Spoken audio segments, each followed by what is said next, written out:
अस्सलाम वालेकुम दोस्तों, क्या हाल है? ठीक है भाई, तबीयत तो सही है। दोस्तों ये है जौ पाक, माशाल्लाह दाना देखें बड़ा हो गया है अल्हम्दुलिल्लाह। ये देखें माशाल्लाह यह जौ पाक है। ये पहले गन्नू थे वो, अभी दूसरे वाले ये हैं, ये अभी खोले नहीं हैं, ये खुल गए हैं माशाल्लाह। देखें दोस्तों माशाल्लाह, पहले वाले गेहूँ जो थे वो सारे इसका तमरेसा हो गया है माशाल्लाह। ये जौ पाक है अल्हम्दुलिल्लाह, बहुत बड़ा हो गया है।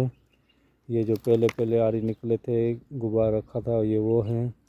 ये दूसरे वाले अभी माशाल्लाह वो भी तैयार हो गए हैं, पर सबसे बड़ा ये हो गया है माशाल्लाह। पहले आरी वाले हैं ये अल्हम्दुलिल्लाह। जौ पाक है माशाल्लाह माशाल्लाह। जौ पाक देखें माशाल्लाह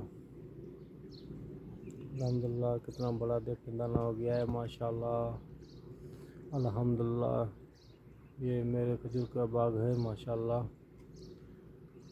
जौ पाक है ये।